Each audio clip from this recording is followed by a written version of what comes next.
I'm really excited to be doing this and for us to be doing stuff together. And maybe also it's a good moment to say that at Achvat Amim, we're currently working with Meeting Point to try and do a longer process for Russian speakers. That will be like a few months long. So we're still working on it. We're trying to get funding.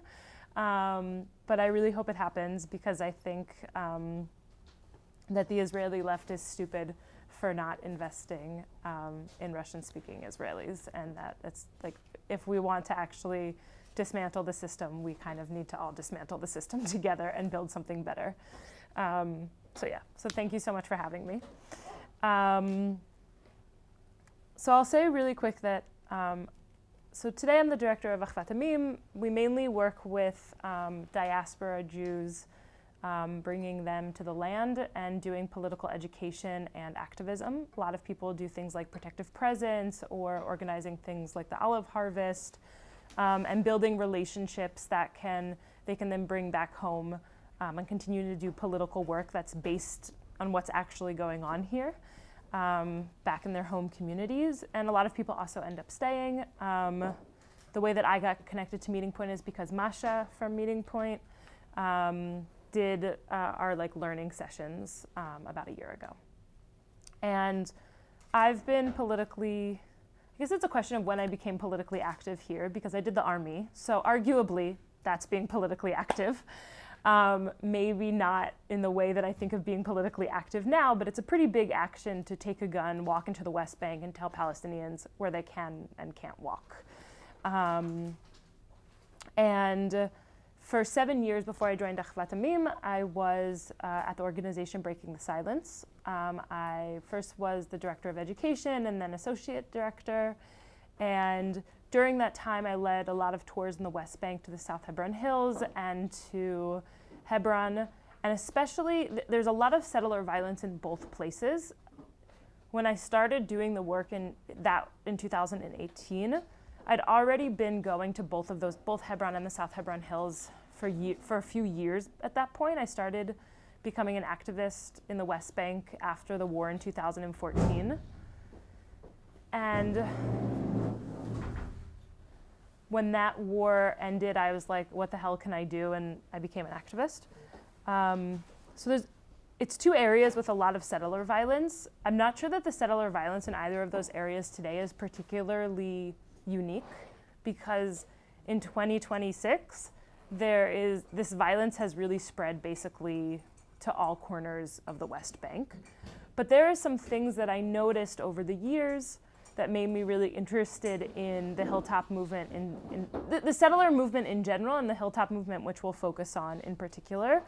The first is seeing how the people attacking us got younger. Like I used to get spit on by 21-year-olds or something. And now I get spit on by 12-year-olds. And that seems like a really major difference, that so many of the basically foot soldiers that are carrying out violence against Palestinians are getting progressively younger. I find that to be incredibly worrying and probably not talked enough about in terms of we actually have a real crisis of youth being abused for really horrible motives. And I think you really notice it when you're kind of regularly in the West Bank doing this work, and you can really see that change happening. Some of the other things that really worried me, or that you could really see if you're kind of constantly going out into the West Bank, is that, when I was a soldier in 2008, 2009, you had settler violence, and it was real, and it harmed Palestinians, and it prevented them from accessing their lands, which is the point of settler violence, is to basically take over Palestinian land in the West Bank. But you had, I would say, a group of people, and maybe one of them had a rifle, or a handgun. And now you have militias.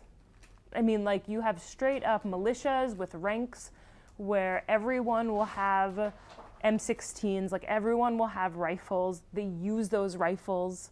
And just the reality has become to the point where you have these militias who are basically deciding their own level of violence towards Palestinians. And I don't just say deciding their own level of violence to the sense that it's totally disconnected from what the state wants. But I would argue that in the early 2000s, when there was kind of there's been settler violence since the 1967 occupation. Like, since settlements started, there's been settler violence, and that's how one of the ways that settlements are created. But I would say that, like, early on, the state was using settler violence as a means to take land, because it's not really something the army can directly engage with as easily. The army will then protect the settlers, right? When I was in the army, I just wasn't told what I'm supposed to do if I see a violent settler, or if I experience violence from settlers. You're just not really told anything. And having worked at Breaking the Silence for 7 years and, like, really knowing the testimonies there, that's pretty across the board. It's very rare that a soldier is like, if you see a violent settler, do this. And so I would say that, like, 25 years ago, the state would send out this violence, but it would also call it back in. Whereas today, the state in many ways has lost its monopoly on these militias, and at the same time are funding these militias and, like, allowing this chaos to happen, but without really an ability to kind of say, okay, that's enough violence for today. Let's, like, take a step backwards and we'll revisit this, like, after the weekend, right? Like, that's not really happening anymore. But maybe the last thing I'll say before I go specifically into Hilltop Youth is that on in June of 2014, July of 2014, when the war started with Gaza, in Gaza with Hamas / everyone, what would happen generally is that people who are in their mandatory service right now in the army would be sent to Gaza. That's what happened in 2014. And then reserve duty soldiers would come to the West Bank to replace them, okay? After October 7th, everyone went to Gaza. I mean, literally everyone went to Gaza. Anyone who was a soldier in their mandatory service or in reserve duty, the vast majority of soldiers were sent to Gaza. I cannot describe the amount of soldiers sent to Gaza. So who went to the West Bank? The answer is that the army basically just enlisted local settlers to become if up until that moment you had, like, these security teams on, like you guys know in Hebrew the word ravshatz, like the people who guard, who are responsible for the security of settlements. And also you have them on border communities in Israel. So, like, a lot of the stories we heard after October 7th, for those who were here, were about ravshatz, were about the security coordinators basically making decisions for their communities. And in some of those communities, a lot of them were killed, murdered. But also because of a lot of their decision making, like, some kibbutzes people were less harmed because they did their job of protecting their communities, you could say. Not to say that the other people didn't do their job, but, like, they were successful in basically, like, stopping some of the worst part of the attacks. In the West Bank, though, most of the security coordinators that I've worked with are working on expansionism, right? The idea is to basically take our settlement and make it bigger. And I remember when I was in the army guarding a settlement, I asked the security coordinator, who was telling me where to stand and where Palestinians couldn't go. And if you see, like, Arabs on that hill over there cross this random line on the hill that doesn't actually exist in practice, you have to go arrest them, right? And this settlement not having a fence, which is very common, and me asking the security coordinator, why don't we put up a fence up? Like, that would be so much easier to defend. And he kind of, like, looked around at all the nearby Palestinian villages. He didn't use the word Palestinian, but all the Palestinian villages, and said, well, all of this belongs to us, right?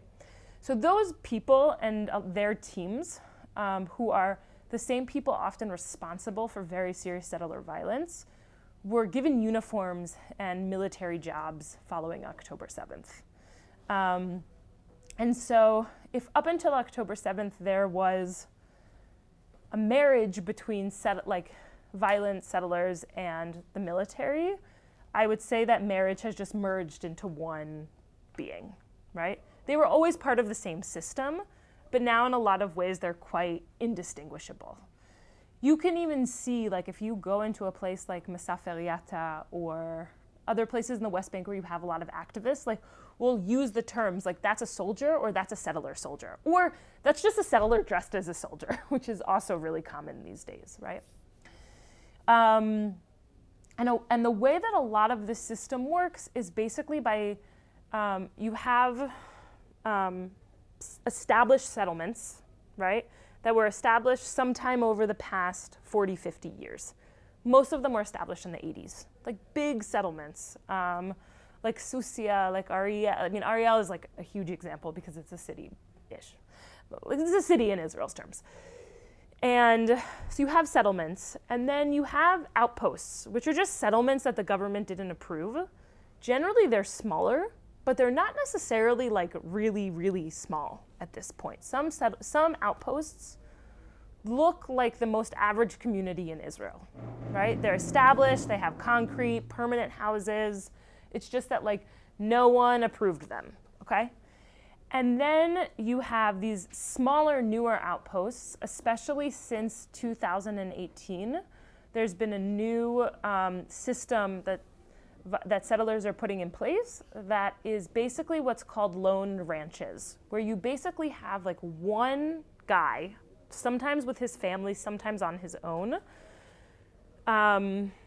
taking just like a hill and having a very, very small outpost with just a few buildings in it, but that gives him the view where like 360 degrees around him can see like multiple small Palestinian villages, like hamlets, like, you know, I'm talking about villages with 100 people in them, sometimes less, sometimes up to 300, but like small villages in throughout the West Bank. And then usually enlist what we call hilltop youth, basically like children and teenagers, to kind of like go out and do most of the bidding, right? And that work looks like kicking out Palestinians from their land, bringing the flock of like sheep and goats from settlers to eat and drink where Palestinians bring their sheep and flocks. Basically like going and just like going to wherever you see Palestinians and then like calling the police and making sure they leave or harassing them until they leave. Basically making it impossible for Palestinians to being able to access their farmland and grazing land. Grazing land that's either like privately owned by them or public, right? And yeah, and so that's kind of like how things have somewhat developed. Now, Hilltop Youth, this kind of like term that we use, they call themselves, in the northern part of the West Bank, they actually call themselves Hilltoppers. And Hilltop Youth is kind of a concept that was born in the late 1990s when the then he wasn't the prime minister then. When Netanyahu was prime minister the first time in 1997, he signed on this agreement called the Y Agreement that basically, all of this is collapsing right now, but theoretically handed over more land to the Palestinian Authority in the West Bank that was at some point supposed to be designated to be a Palestinian state, right? Obviously, is there a Palestinian state? No. So like that doesn't happen. But more land goes to the hands of the Palestinian Authority in areas we call A and B. And Ariel Sharon, who was a former prime minister and would be prime minister again, basically was like, no, we don't want to give up this land. And so he called on the settler movement, which he was a part of, to basically like called on the youth of the settler movement to take to the hills and like take it in their hands to prevent land from being given to Palestinians. And at that point, you had like probably tens of young men, religious young men from the like Zionist religious national movements take to the hills. Okay? And it's basically been growing ever since. Now, when you think of Hilltop Youth, what do you imagine? What are you thinking of? What's the profile? So a lot of times, I think when people talk about Hilltop Youth, there's kind of this common idea, at least like in Hebrew and Israeli society, that the people we're talking about are kind of like youth who haven't succeeded in different frameworks and have like fallen from those frameworks, often from like cities within Israel, places more in the periphery, like Kiryat Shmona is probably like the example, Yerucham, Ashdod, you know, that then basically like find themselves on the hills, okay? That kind of exists, but I would say that it's a bit of a minority of people who actually show up onto hilltops. You have kind of like three main groups who show up onto hilltops, and the way that I've kind of like done, like researched this is like, talking to them, like just like going and talking to different youth and being like, where are you from? How'd you get here? Like, you know. You can talk to them. They don't always answer. Like, I mean, they'll like, they'll troll you, but you can troll them. But like, you really shouldn't talk to people who like while things are going on, you shouldn't, because it always has potential to escalate. And if you're going out to do protective presence, I would not like go. But I've been doing it for a long time, so sometimes I talk to people. Just approach them when they like hang out, and not while they're doing the violence part. And just Sometimes also like kind of both. Sometimes they're trolling me, and then I'll troll them back. But again, and really, don't do as I do. Do like. This isn't, I'm not saying this because it's like good advice to like go with, because you want to, if you're doing protective presence, you want to de-escalate, and it doesn't always totally de-escalate. I was like advised that like, at some point that like if the settler is like pressing against you and things like that like you can ask like questions like what's your name or Yeah. That kind of I think sometimes it actually has potential to de-escalate. distract. No, I think it actually has potential to de-escalate, but it really depends on the situation. The other way is just like, you know, there's an amazing thing about Israeli media, not just in Hebrew, but definitely in Hebrew, that just like kind of talks about things uncritically. So if you go into Israeli media over the past 20 years, there's a bunch of interviews with Hilltop youth, right? And there's a bunch of interviews with their parents as well, like how my kid became a Hilltopper. And what you kind of find is that some of these kids really do come from like backgrounds where they kind of like didn't succeed in any like educational framework, but that is maybe like 10% at most from everything I've found. Like, and it's hard to put an exact number on it because it's not like, I don't have access to the database of like who's Hilltop youth, but like from everything I've read, talked to, right? So then you have like two other groups, and both of them are basically kids who grew up very strongly within the settler movement. One grew up within the normative, what I would call like the normative settler movement. So like their parents are settlers. Most of them themselves grew up in settlements. Some of them didn't grow up in settlements, but they are part of the settlement movement, right? Like, you know how like you can't really find a map in Israel with the green line on it? So like that's real. Like some actually grew up in settlements and some didn't, but they all grew up in these frameworks. And their parents believe in settling the full land of Israel, right? Like their parents believe that we should annex the West Bank, or at least parts of the West Bank, tend to be somewhat, like religious, like nationally religious. And some of them even, their parents were Hilltop youth. Like you're now starting to see like second or third generation Hilltop youth. That's like a relatively small number, but I mention them because they tend to be the leadership, right? Which kind of makes sense. Like the kids of the leaders are the leaders. So you like grow out of the Hilltop youth? No, a lot of their parents are still, so like what you have is a lot of the Hilltop youth then become that like one guy on the lone ranch, he's the leader. He's not really a youth anymore. He's like 25 and married and his kids, but he's like still doing the same thing, right? Like Yinon Levy is a really good example of this. The guy who murdered Alda Hadalin in August and who ethnically cleansed the village of Zanuta in November of 2023. he was Hilltop Youth, and now he leads Hilltop Youth, you know. Like 10,000 people, 1,000 people with Hilltop Youth. So in Masafer Yatta, we think around, in like one area of Masafer Yatta, like in Masafer Yatta, we think there's multiple hundreds, like of our count of all of the South Hebron Hills, so all the southern part. So we think that like there's probably a couple thousand, but like, again, like I don't think anyone's actually gone in and done like an actual count, including the authorities, like including the, how do you say Misrad Revacha? Like including the welfare, which we'll talk about, but including the welfare offices. But we put it probably around like somewhere between 1,000 to 2,000. The numbers are growing.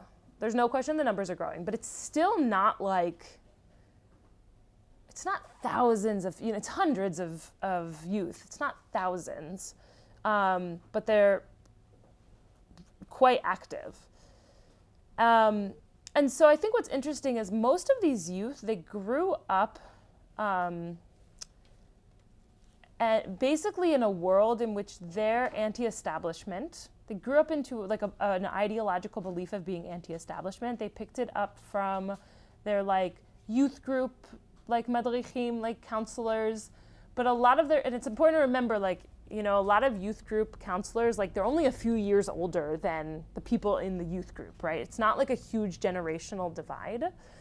And a lot of these settlements now have their own youth groups. Like there can just be a youth group of, I don't know if specifically there is of this example, but like just like a youth group of Kedumim, or just a youth group of Susia, right? And so it's really anti-establishment also in the sense that they're not all necessarily connected to much bigger, they're not all like Bnei Akiva, which is like the more classic mainstream national religious youth movement. A lot of them themselves are like quite disconnected. And you can see a lot of interviews of kids basically when they're like 8 years old, 9 years old, 10 years old, going to be Hilltop Youth like on the weekends, like they visit for the weekends and already then talk about like, I'm going, like maybe in a couple years I'll move here, right? And I think what's interesting is they're not anti-establishment against the state. They are, but like they're anti-establishment against their parents who are ideological settlers, but who in their opinion are too much going with the state's like slow pace, if you will, right? So like a lot of these youth are just like super anti-military, right? Like the army tries to go into a lot of these like areas and they'll get like, the army will get attacked, right? In like different ways. They'll slash their tires, they'll throw rocks at them, like there'll be physical altercations. These kids have, not kids, this is like youth have zero respect basically for the Israeli military, right? This is all the first category. This is any of them once they're in it, but there's a huge category of like, this is like kids who grew up in the settler movement who are rebelling against their parents, okay?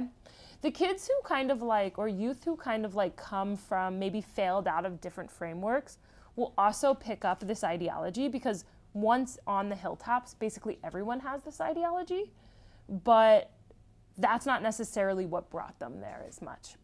But again, the kids like, the youth like failing out of frameworks from what I can see, like don't like, this is from like my own research. So like, from what I can see from the research I've done, most of them at this point, like it's less of kind of like the just at-risk youth and more of like, just like anti-establishment, like very much choosing to do this. There's like, again, you can find conversations on like Ynet with their parents, being like, yeah, they could come home. Like all our other kids are at home. It's not like they have maybe not a lot of money, but they're not like,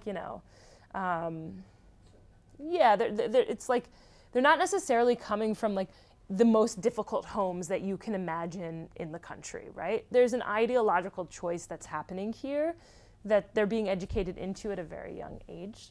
The third group is relatively small but growing. And here I do think it's a combination actually of kind of like frameworks not working and anti-establishment and like there's just more like it's more at play and it's harder for me to say all of the motivations because I don't fully get them myself, is like young ultra-Orthodox boys and men. No girls at all. No, there are girls. There are girls, not ultra-Orthodox, I don't think, to my like knowledge, but of national religious, there are girls. And you can go, if you go on YouTube, you can see like, that's the thing, there's a lot of promotional videos, you can really see it. So like, for example, I found a YouTube video from earlier this year that's a group of maybe like, it's hard to say how old they are because they don't say, but they're probably somewhere between the ages of 14 and 17 because they talk about how like, we moved out here, we're living here full time, we're not in school anymore, this is way better. And there's this program that I forget how it's called right now to help us do our bagrut, right? Like the end of our high school exams. So then it's kind of like, well, then who's letting them do bagrut? Like, put them back in school, you know? But basically what you have, and it's really interesting because it's like this ideology is quite anti-establishment, but who's supporting them? The establishment. And like, who is the government today? Like, the anti-establishment, like, there's an established anti-establishment that is the government today. Now, that's not to say that previous governments didn't support Hilltop Youth, and I don't want it to make it seem like it's just a like Ben Gvir, Bibi, Smotrich thing, because it's not. But it definitely has jumped a lot. So first of all, you have a bunch of different groups that put in, I found hundreds of millions of shekels going into this. The JNF funds, hold on, I have like actual numbers, but I need to look at my computer. So you have a few groups, first of all. You have like a really popular group called HaShomer Yosh, like the Guardians of Judea and Samaria. You also have HaShomer Chadash, the New Guardians, who do a lot of the same work, somewhat in the West Bank, but a lot of it also in the Galil and Negev. I will say that just in general, the like reality of Hilltop Youth and taking over Palestinian land is really spreading to inside the borders of 48, which I think is not talked about that much, but happening really actively. So you have like the KKK, JNF, KKK, HaShomer Yosh, a group called Artsenu, Kedma Youth Settlement. Wait, hold on. Wait. Now I'm not seeing like how much money they each give, but they like basically who will have raised. Their budgets are at least tens of millions, if not hundreds of millions. Government program. So these are the JNF is a little. I'll put it to the side for a second. Shomer Yosh, Artsenu, and Kedem Youth Settlement are three examples of nonprofit organizations. They raise money, they get government funding, and they carry out a lot of the work, okay? So for example, we couldn't find the like projector, but if we did, I would show you a picture. Here, I can go like this. Can you guys like kind of see this? You can pass it around too. Just don't touch anything because then it'll disappear. It's HaShomer Yosh basically saying like, HaShomer Yosh made sure to bring hot clothes for dozens of volunteers as we approach the storm. This was in February 23 of 2025, so about a year ago. The volunteers, aka the Hilltop Youth, got hot clothes and like, what's it called? Like full body suits, you know what I mean? Like winter body suits, so that they could continue to help farmers in this like really harsh conditions. The organization calls for more volunteers to come join farmers, protect their land, okay? So there's like a lot going on here. First of all, I think like, look at the ages of like the guys on this side, and I think you'll start to get a picture. And this is like on their Facebook. This is like public information. You'll start to get an idea of how young they are. And then kind of like these groups like HaShomer Yosh is a really good example where they come in and they say, we're helping at-risk youth, okay? But their version of helping at-risk youth is using them.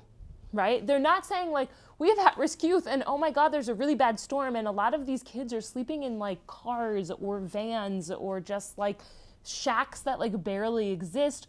Why don't we take them out and find a place for them to like not be in this situation and help them to develop and like get the tools and like the help that they need? They say, we're gonna bring them hot clothes so they can keep doing what they're doing, right? And you have these euphemisms that are very common where basically the whole idea looks like these guys are helping farmers to like stay on their lands, but what they're really doing is being sent out to take over Palestinian lands, right?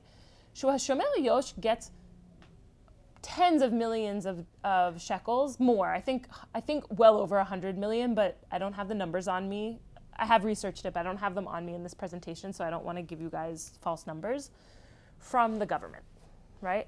And the government who gives these grants will give like, I have it here, like there are grazing grants that the Ministry of Agriculture and the Ministry of the Negev and the Galil hand out. From 2017 to 2024, they awarded 3 million shekels in grazing grants to shepherding outposts, right? Security grants from the settlement office, which is part of like the World Zionist Organization Settlement Division. And it's kind of like the World Zionist Organization is like not the Israeli government, but functions in parallel to the Israeli government. And Jews from all over the world who don't live in Israel can vote in it every few years, and that decides where the money goes to. And it's a lot of money, right? So like a lot of it goes to this. And they funded 33 illegal outposts in 2023 alone. Then there's patrols and equipment, agricultural volunteers who are agricultural volunteers, Hilltop Youth. And then specifically KKL, JNF, the past few years has given 4.7 million shekels to at-risk youth programming. So they will like help create programs on some of these hilltops, but like that they'll feed them, they'll even bring them some level of kind of like, if not classic education, like programming.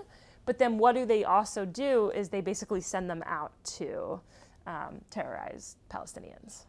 I think that like most Israelis, when you talk to them about settlement, about Hilltop Youth, there's this idea of it being like a few bad apples. And also I think that most people don't understand it. Like if you were to ask most people, they would probably think like these kids are lost and we can't reach them, like emotionally reach them. Whereas really like these kids are a lot of money is going into making sure that these kids can keep doing what they're doing and that more can come.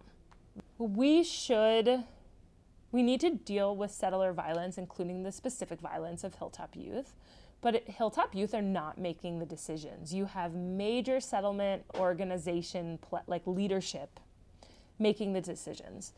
And a good example of that is the role of regional councils in the West Bank, right? A regional council is like the local governance in the West Bank. You have like the Hebron Hills one. You have Binyamin Regional Council. You have the Shomron Regional Council. The head of the Shomron Regional Council is this guy named Yossi Dagan. He is very powerful. And some of the ways that it works is that so there's an organization similar to a Shomer Yosh called Ori Eretz Ahavati, okay? And this organization was established by this dude, Eitan Ze'ev, a known violent settler. He has harmed and killed multiple people. By 2019, 61%, it was founded in 2018. By 2019, a year later, 61% of its budget, which was around 250,000 shekels, was given to the organization by regional councils in the West Bank. In this case, primarily the Binyamin Regional Council, where basically the Binyamin Regional Council transferred lands that they stole from Palestinians from 3 different locations and gave it to the organization in kind. It was like, you can have this for free. And that's where then this organization established outposts that was funded by the settlement division of the World Zionist Organization, and later by some by some government ministries. And then at some point of this land that they stole, so like they built homes for Hilltop youth, and then this land was stolen from Palestinians. So Palestinians are protesting the seizure of their lands. And within like all of that context, Eitan Zev, the founder, has shot 2 unarmed Palestinians over the course of a few years, one fatally. And he's like continuing to lead the organization and establish new hilltops. And there was a point where like the army, this group called the Civil Administration, which deals with like land procedures in the West Bank, was like, we're going to take down one of these hilltops that you created because it's illegal. And then people from the regional council was like, no, don't get rid of this hilltop because they're helping to serve at-risk youth, and don't you care about at-risk youth? And then the civil administration was like, well, we care about at-risk youth. So for now, we're not going to take down this hilltop because it's bad that it's illegal, but what you guys are doing to help out at-risk youth is really, really helpful. So you can kind of like start to see the cycle of like, of abuse, basically, of like, and cynicism. It happens where the army will basically go in and take out a hilltop. I want to say like it's relatively rare, and also most hilltops that are taken down are rebuilt. So it's like the actual change on the ground tends to be quite small. And then taking them out it tends to be for different political reasons. Sometimes it has to do with like international diplomacy. Sometimes it has to do with, you know, showing face or like some specifics happening within the system. And then also like within the civil administration, who's responsible for taking down hilltops, amongst other things, which they very rarely do. But you have a group of people within the civil administration who, in their eyes, they are human rights workers. I mean, I've met multiple people who served in the civil administration who believed they were doing human rights for Palestinians. So obviously within that, some of them are like, we are upholding the law, and so it's really important to take down these outposts, right? It doesn't stand up, though, in numbers.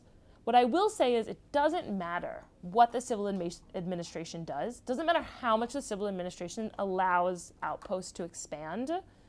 The settler movement will hate the civil administration always because it's never enough. When your goal is expansionism, it's never enough, right? Practically, the settler movement, Yossi Dagan, the head of the Samaria Regional Council, definitely sits down with the civil administration like multiple times a year, right? Like the communication is obviously quite high. Yeah, and so, you know, and again, like the regional councils are playing a really big role in allowing, in facilitating the ability for a lot of these hilltops to pop up and then even place youth in them.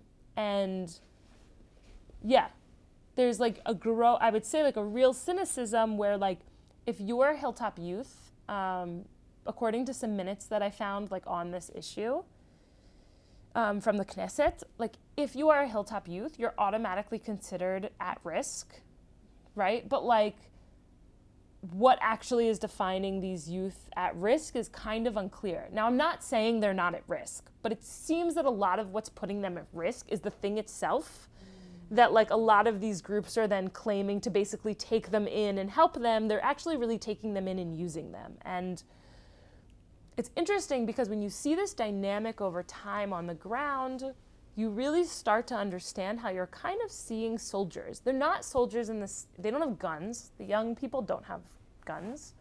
But I mean more in the sense of like, you know, like a lot of them will go out with the flocks, like of sheep and goats of the settlers, of whoever that person in charge is, and then we'll run into Palestinians or activists or whatever, and like, what's the first thing they do? They call the guy who's like in charge of them, and it's like, hey, there's some leftists here and like an Arab and their sheep. What should I do? And then the guy tells them what to do. You know, I mean, there's really like commands, and there's a chain of command, and like you get older and you get more responsibility, and at some point maybe you get a gun, and like, but it's really like, It's like a pyramid scheme. it's, yeah, it's kind of like a pyramid scheme, but I mean, it's really like, I mean, it really isn't, it's a militia, you know, and the youngest people in the militia aren't armed, but they're certainly playing a part of doing this displacement. Yeah. What I can understand, like, this use is called at risk, but is it like the same understanding of at risk, like drug people at risk and use at risk? But I mean, like, these are mostly guys from like well-founded families.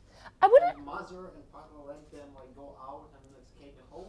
Yeah, I wouldn't necessarily go as far to say like really well-founded families. Like, we're not necessarily talking about people who are like super well off. I mean, like, they have a home. But they have a home. They have a home that they're choosing to not go to, and like, if you look at some of the interviews with the parents, I think the parents kind of are like, you know, if we totally stop supporting them, we'll just never see them again. And so we'd rather them come home sometimes, you know, once every few weekends or something than never see them at all. And, you know, you also, some of them, it's not, there's not always the jump from like I'm at home to I'm a Hilltop Youth. Like a lot of times it's like I'm at home and then I maybe go to yeshiva, and that yeshiva is very radical, and they start doing this, a lot of the like stuff that Hilltop Youth do, but they're not necessarily living on hilltops, to then like going to hilltops, right? So it's like there's different trajectories, and some of them really are, some of them some of them definitely like would probably, would be defined as at risk by the welfare ministry, even if they weren't on hilltops. But the reality is that a lot of organizations and like the settler movement is enlisting them for this purpose, including a lot of kids and youth who wouldn't otherwise be considered at risk. And there's you really can't discount the ideological aspect that is happening here. Like, these youth are really anti-establishment in their practice. And like, if the army comes, they won't even talk to them. If their parents try and talk to them about joining the army, they're like, hell no. They see the army as the enemy. They see the state as the enemy. And so I think there's a real generational gap that has happened. And it's hard to say how many of them would be defined at risk if this whole phenomena didn't exist, right? Some of them would be. There's not enough places for students in high school in Israel. There are more students who are eligible. There's more kids in the high school age who are eligible, who should be high school students, than there are spots in high school in Israel. So like, there are real other gaps that exist that make this phenomena more possible. But there's a whole system like taking advantage of it and growing it, you know, like adding flames to the fire. So there's two differentiations that they make. I don't think the differentiation is that big, but they self-identify it as being really big. The first one is basically living on hills with no adult, maybe having some kind of like, maybe there's like a rabbi or two that they listen to, or like another settlement leader, like. They don't live in the settlements. They live in like. No, they literally live on hilltops, like Like in tents. tents, cars, caravans. Yeah, like usually somewhat makeshifty stuff. It brings them food like apart from. השומר יוש, Okay. אורי ארץ אהבתי. But are they usually like- coupled, for example, with like nearby settlements? What does nearby settlements think of, for example? Yeah, so I think there's a difference. So I think that a lot of the people who live in settlements will be like, those kids are doing bad stuff. But practically, again, you have the regional councils involved. You have these organizations that everyone donates to bringing them, sustaining them, right? So like, I would argue that practically there's a lot of support for them. Sometimes the spoken support is not as high as the actual like infrastructure being given to sustain them. So you have those group of youth who are on their own, and then you have the youth who are on these lone like farms with like one older person or like one family. That's become much more popular. Up until 2018, that didn't really exist so much. Now it's become that's the way. Hilltoppers, if they live on lone farms, won't call themselves hilltoppers anymore. But practically, they're all hilltop, like they're all part of the same movement, and like it's a differentiation that to them seems really big, but from the outside in terms of like how it affects Palestinian violence is not necessarily that big, and like I would say relatively decentralized, but there are people calling the shots from above. Like if you ask I mean, I guess it's hard to say that it's that decentralized. Like, it's kind of confusing because there's something very grassrootsy about it, right? Like, Hilltop Youth decided to become Hilltop Youth and like joining, and like anyone can kind of join and like decide. Like, you will have Hilltop Youth who are like, we're gonna pick this hill, you know.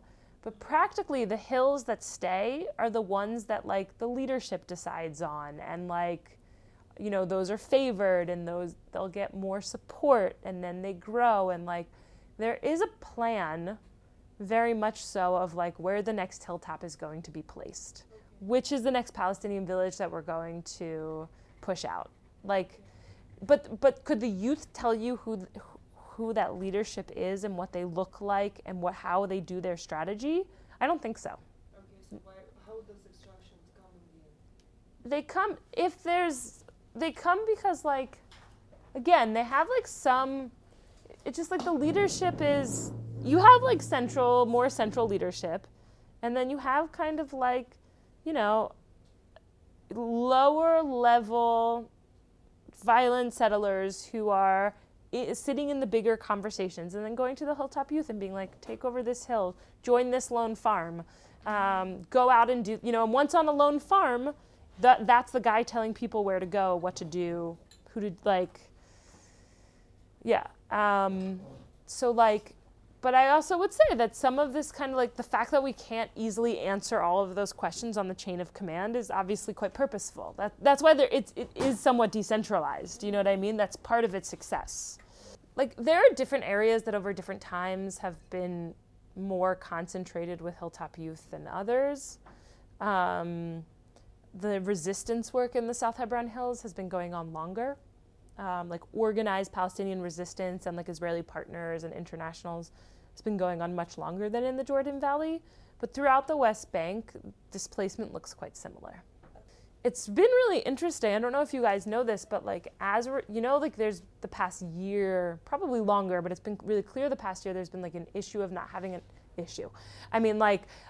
enough reserve duty soldiers in Gaza. So like then they started taking some of these militias that they've then been like, you're an IDF soldier, and sending them to Gaza. And it's like the whole entire system is like, wait a minute, you never went through any training. Like you have nothing to do with like,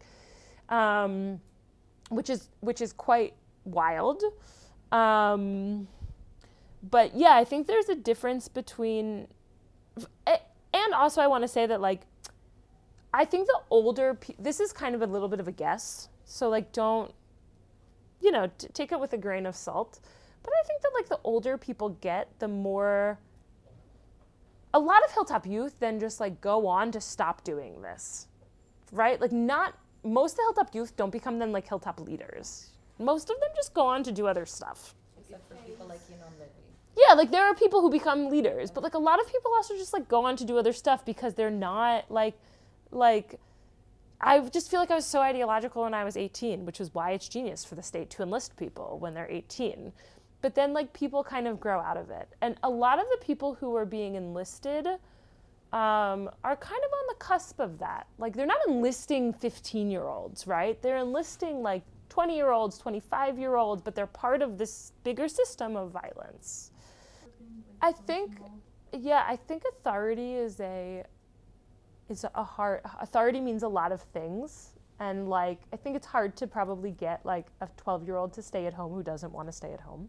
Yeah. You know, like what are you gonna do? Are you gonna lock him in his room forever? Like really, I think like it's a hard thing. There's been some like I mean I think I think I don't know. First of all, I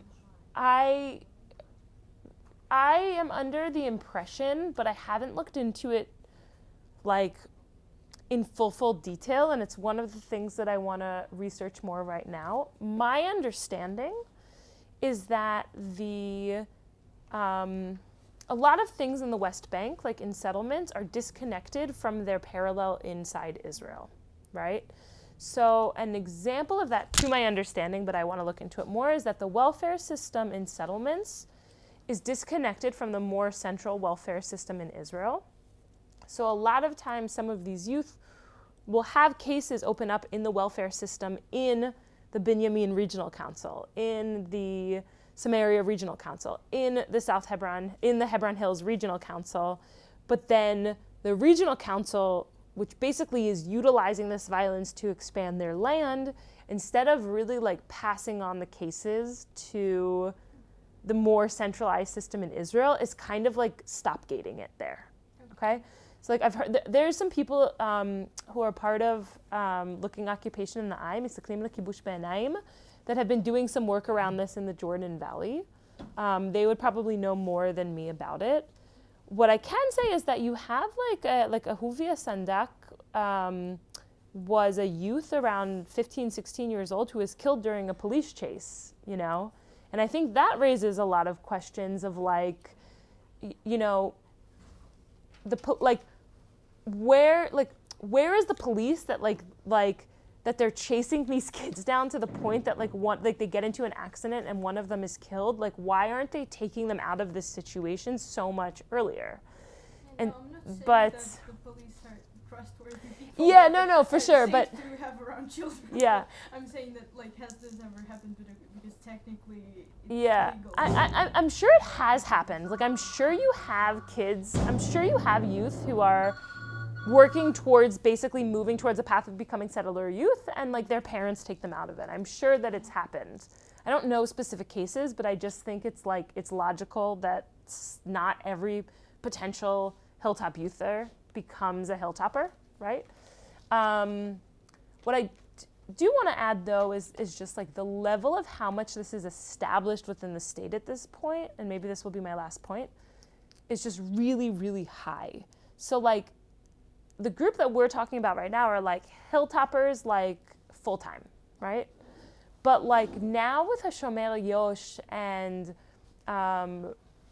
other groups like it, you can like be a hilltopper part-time, where like you might not even self-identify as hilltop youth, but practically you are doing the same work that Hilltop Youth does.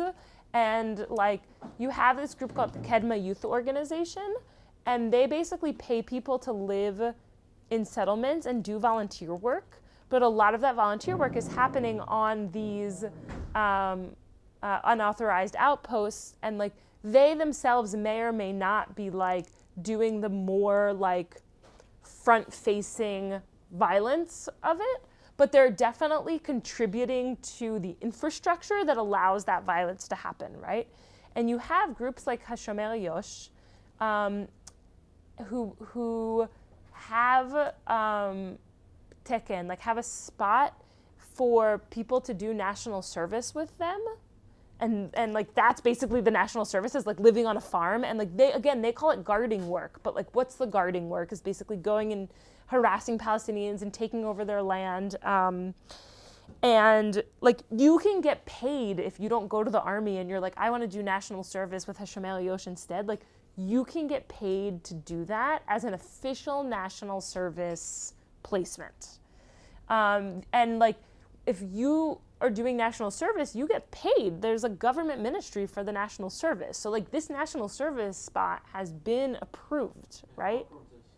What? Who approves this spot as official? They do. That ministry approves it. Like HaShomer Yosh has to basically, HaShomer Yosh and other groups like it. Minister of what? No, there is a small ministry that is national service. That's what the ministry is called. It's not the Parks and for Defense. No, some of the funds might come from the Ministry of Defense, depending on what it is, but it's its own it approves it. It's its own ministry, and it approves these programs. You also have, like, in schools, there's a new system called Perach. I don't know, like, if any of you work in schools and maybe have heard of it, but it's basically like a way for schools to do outside educational programming. There's like a list of approved educational programming, and then the state basically pays the school to do that programming. You can choose, right?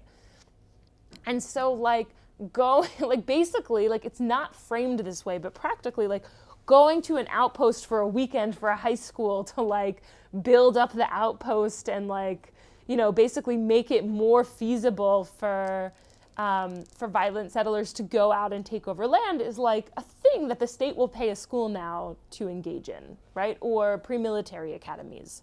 And so I think it kind of shows, like, again, so many of these youth are coming at it, not necessarily the youth coming from, like, a school for a day or a weekend, but, like, in the overall system, you're seeing this really huge level of anti-establishment, but actually the system allowing it to expand is very established. And within it, you have Palestinians who are regularly being abused, harassed, ethnically cleansed. I mean, the campaign of ethnic cleansing has grown exponentially since 2018, when lone ranches became popularized and basically, like, work off the, you know, the blood and work and, like, bodies of these youth. And even more so after October 7th, and even more so in the past year.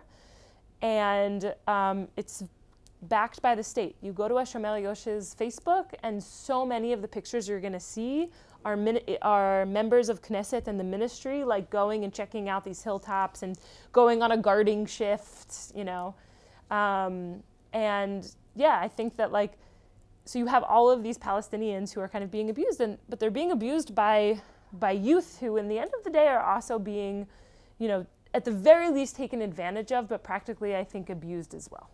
Yeah. The settlements aren't always involved. It's more that these organizations establish basically, like, centers for at-risk youth. Some of them are very much said that they're centers for at-risk youth. Like, oh, these are at-risk youth. We're helping to build their character and helping to give them life skills, and they do so by guarding and protecting land and working with farmers. And so foundations directly finance them, not via the government will directly finance these foundations, and these foundations are basically financing are doing the infrastructure for these systems to exist. But according to the state, it's it's their territory. Okay. No problem. A lot of these, like Yinon Levy, for example, right? Like, a lot of these violent settlers are given grazing rights. There's a huge parcel of land that they're given that the state says for the next multiple years, you have exclusive rights to graze here, right? And now, who does that land belong to? The Palestinian communities around. But according to the state, sending these kids to then guard that land is, oh, well, that land is it doesn't belong to Yinon Levy, but it's under his jurisdiction right now, or it's under his responsibility. So, I mean, it's totally legal, right? Like, that's the game. There was a while where there was administrative detention for violent settlers, mainly hilltop youth. So first of all, administrative detention is a tool that has been used since before the founding of the state inside Israel and in the West Bank. It is used fastly and basically exclusively against Palestinians. The first time that Israeli settlers were placed under administrative detention was in 2015, after the attacks on Duma, where a family was murdered when a bunch of hilltop youth basically, like, attacked a house and it caught on fire. One of the kids survived, but everyone else was killed in the family. And it's been used a handful of times against the same, I could look it up, I have it, but, like, the same, like, 15 people or something. Like, so in terms of numbers and impact, it's pretty small. I also would say it's using it is incredibly problematic because part of the idea of using administrative detention theoretically is to say we don't have information, we don't have evidence against these people, but we know they're a threat, right? Which is what they do against Palestinians, which is really messed up. Yeah, it's just, yeah, and also it's just like, no, if someone committed a crime, prove it, and if not, then that's the whole point. You can't just put them in jail if you don't have proof they committed a crime. But also, there is proof that these Hilltop youth have committed crimes, right? And so it's being used in a way to prevent the system from having to do the actual police work or like the actual work of proving that these Hilltop youth are actually committing crimes, which then keeps the cycle going and growing. And then Katz, like, I guess a year ago, maybe? No, maybe less. Maybe it was like, Last summer.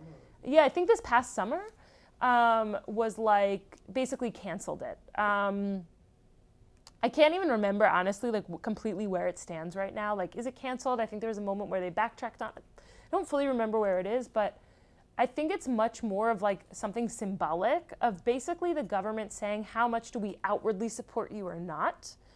And what it really is basically showing is that every government in recent past has supported Hilltop Youth and just the settlement movement in general and settlement expansion because it's a state project, right? It's a state project. This isn't violence that's happening like to the side of the state. It's a state project.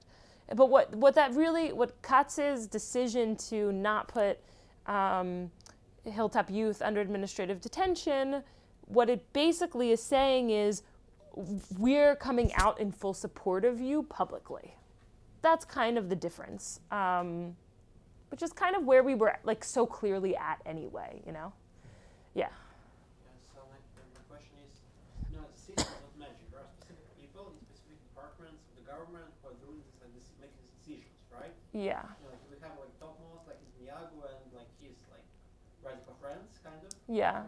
But we also have like lots of people in different like departments of the government. Yeah. So maybe the question is like, so people, like everybody has right to become a member of Knesset. Yeah. So the question is like, if there is a member of Knesset Yeah. who is kind of against the stuff, Yeah. is it like he has a chance to get kind of hired in this part of ministry that can block the decisions? Yeah. Yeah. I mean, like, So we have a really good example of that, which was the change government in 2021, right? Like Netanyahu wasn't in power, it was a different government, and it was Omar Bar-Lev who was the head of the police force, which basically is the one doing this work, which is what Ben Gvir does right now. It didn't really change things on the ground. Settler violence continued its upward like statistics, you know, like how many attacks per day, for example. I think it was one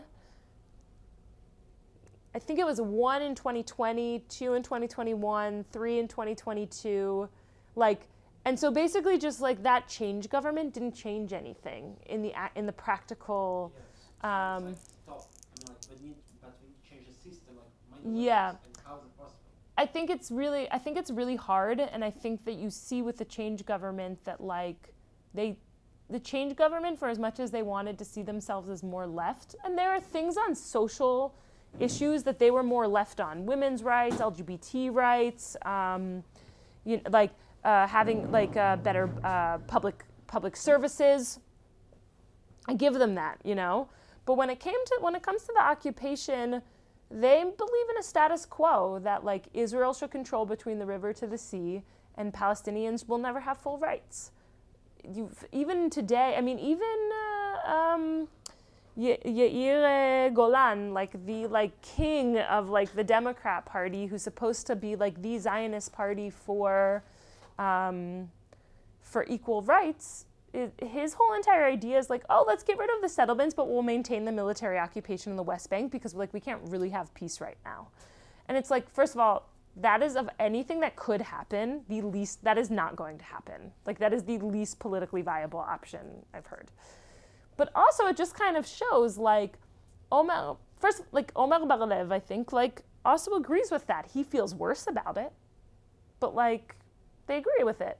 That's A. And B, I think the system the state is much more than any given government, you know? And so you could maybe argue, like, and maybe it's true, you know, like I'm not sitting in those like conversations behind closed doors in the police, like maybe they tried to do a bit more during that government, but I think the situation is so deep at this point, you know, that it would be difficult. I mean, I'll give an example. In Sukkot of 2022, Yossi Dagan, the head of the Sumerian Regional Council, and a bunch of other people like in like the militias around that area. I don't know if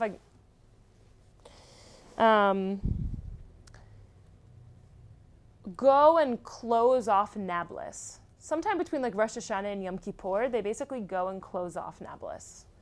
Civilian militias armed with rifles are like, we think that it's unsafe for Palestinians to be able to leave Nablus during our holidays, and we're going to go close off Nablus. And they did. Now, the army has a problem because what's the job of the army in the West Bank? It's basically its only job in the West Bank. Protect settlers. And settlers are now putting themselves in a very dangerous position, right? I mean, like, you're going and you're standing and you're blocking Nablus off. You kind of become like sitting ducks. You're armed sitting ducks, but you're sitting ducks. So the military has two options. What are the options? What can it do? There's only two real options. Like Join them or make them leave. Yeah. Join them or make them leave. What do? They join them. They protect them because that's their job. And what were to happen if they were to try and make them leave? They will get attacked by these. I think that could have been like a civil war type level, right? I mean, like everyone is armed, right? At the very least, they would have been attacked by the settlers until the army would have backed off. But if the army, like if we take this pretend option where the army would have never backed off, that very easily could have led to bloodshed, right? That's where we're at right now. I don't think Omer Bar-Lev had the ability, even if he wanted to change it without saying, I'm willing to shed blood, right? And that government absolutely wasn't willing to make a decision like that. Since then, it's only gotten worse, but it just shows that like by before October 7th, by 2022 for sure, we're talking about serious organized militias.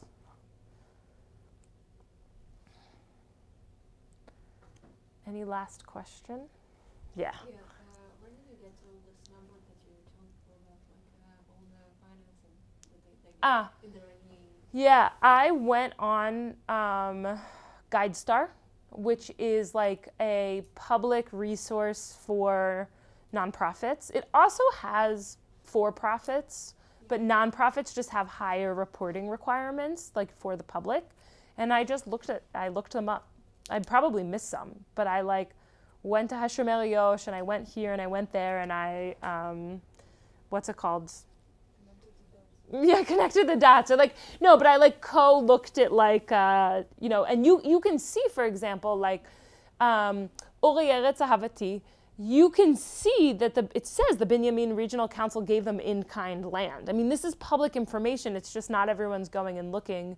You can see that the Ministry of Education gave money to some of these organizations. You can see the Ministry of the Negev and the Galil gave money to some of these organizations. It's there, right? It's there, and it's not all public information, but it's it's there. It exists. Yeah. Where do people go after they become not youth anymore? Though I don't really, it's a good question, and I know some former Hilltop youth, and they're just kind of like normal people. Like, do they go to settlements? Yeah, many of them, a lot of what you see happening is just that really radical settlements or like outposts, those people grow up, they start having families. And, like I can say for myself, like I'm a parent of a 1-year-old, right? My desire to die for the cause has gone way down. Like, I was much more willing 5 years ago than I am today. And I think that's true on their side as well. And so, like, they're still living often in outposts, but, like, in terms of like practical violence, like their contribution goes way down and they have jobs, you know? And maybe ideologically also they've chilled out a bit because that's what tends to happen when people get older. Like, you know, and then some continue and like become, again, these leaders, but most of them move on and do other things. And I will say that like some of these programs for Hilltop Youth, they really do provide like training. They really do provide like skills for you to have a job afterwards. It's just you also harass Palestinians, right? So like there is a level there, which makes it, again, like very convincing that like people sometimes will, like you will walk out having done bagrut, like having done like high school exams, or you will walk out with the skill. That skill actually is marketable. Like it's not, these things are very savvy. It's not like all or nothing, so yeah. Okay, but actually, last 3 questions. The 1, 2, 3, yeah. Okay, could this whole phenomenon, this whole movement be viewed as a sort of a cult? Yes. Is it the framework of such a cult? Yeah, I think so. I mean, you know what? I feel like I'm not an expert on like what defines something as a cult. I don't think there is any like particular definition. There's gotta be some, like, whatever. I mean, I do think, like, in the popular sense of what at least I think of a cult as, where it kind of, like, brings you in and, like, hands you an ideology and, like, a reason to live. I mean, it gives people a lot of purpose. People, like, youth will talk a lot about a lot of purpose. They really believe what they're saying. They've created a political movement, you know? Like, I don't think the mainstream settler movement meant, like, they both did and didn't mean for this to happen, right? Like, to have this whole entire, like, group of young people, and I would say that there's more people in the anti-establishment movement than are actually Hilltop Youth, you know? Like, I don't think, yeah, I mean, they've created a reality of their own, and it's hard to discount it. Like, we can be really critical of it, but in the end of the day, if we want to stop this violence, it's actually going to be hard. It's not that, you know what I mean? Like, once movements like these are created, it's not that hard to stop them. And like, I would argue that most attempts have been like half-assed, kind of like there's this one guy, I'm blanking on his name, but I think it was in the past couple of years, they made him responsible for like going and dealing with Hilltop Youth. And it's like, well, you're from the government, so they're not gonna listen to you. Also, you live in an outpost. Like, so if they do listen to you, like, what are they, like, what's the goal here?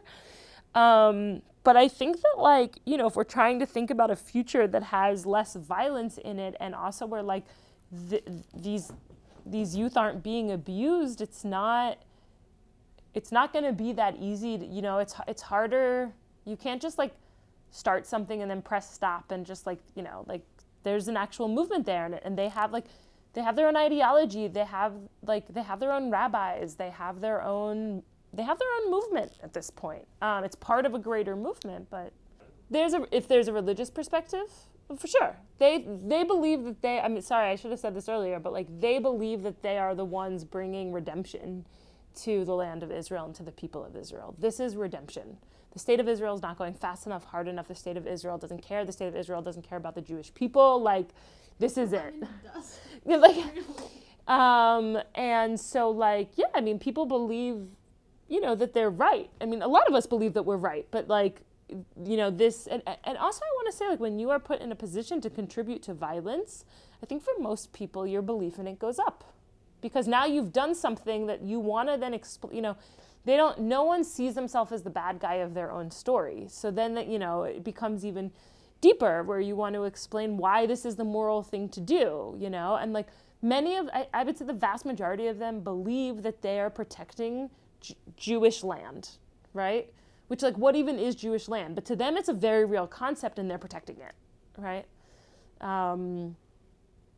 Is that like a cult or not? Probably, but like, I don't know. I haven't spent that much time in cult cultures. Yeah, I think they think they're saving the Jewish people. Like, Yeah. There's a lot. There's an interesting thing, by the way, that like I read in a lot of the articles that I read. That like, you know how if you see pictures, a lot of Hilltop youth look quite dirty, like they haven't like changed their clothes for like, that is a purposeful decision. Like being gross is like part of the movement. It's like I'm close to the land. It's like like it's not like there's no access to showers. Like there's a choice. You know, I think there's an aesthetic to it that. No, most of them. First of all, I want to say most of them aren't ultra orthodox. Most of them are national religious, or even grew up in a somewhat religious family, but not necessarily super religious. And I think that in general, with the national religious movement today in Israel, it's really hard to separate the religious aspects from the national aspects. But from what I've seen, like there are farms that girls live on separate from farms that boys live on. But they go out and do guarding and like a bunch of stuff. Most of the violence you're going to see is from boys, but girls are part of the system. Yeah, they live on different hilltops. But like they take over hilltops, they guard, like they do a lot of the same stuff that guys do. There's definitely more boys than girls, but girls are part of the system. Yeah, I think that there's a gendered aspect to it. You can also you can really see it in like people's, I mean, it's like a whole coming of age way. And I think also when you see a lot of the videos that have like teenage women in it as opposed to teenage guys, you can see also the kind of like emulation of being like, we want to do it how the guys do it. You know what I mean? So it's definitely, and again, I think there's a saviorism to it, right? Like of basically saying like we're saving the land, we're saving the Jewish people.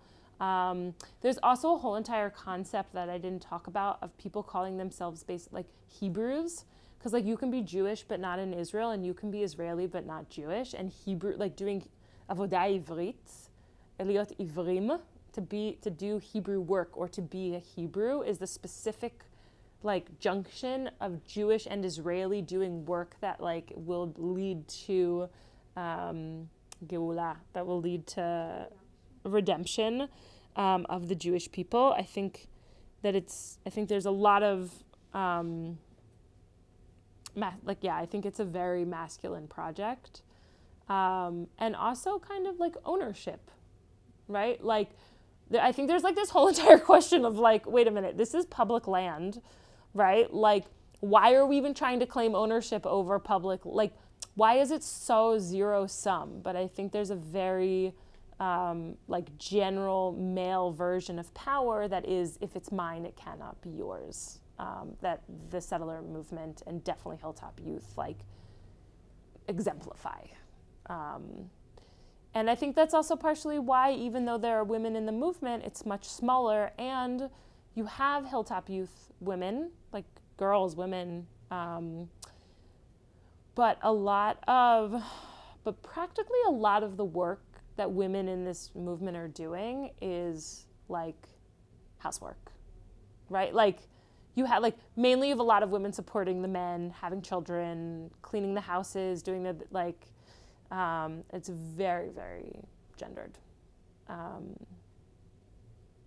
And I think there probably are people researching it. There's this one thing called like, I need to ask me and I'll send it to you because I'm not going to remember off the top of my head, but maybe it's called like Hilltop in Israel or something. He's a professor at Hebrew U who's in general doing a lot of the research on this. And he's written a little bit about some gendered stuff, but I'm sure someone is doing like the more gendered aspect of research on this, and I just don't know about it, just like logically. Thank you all for coming. I hope that this was interesting.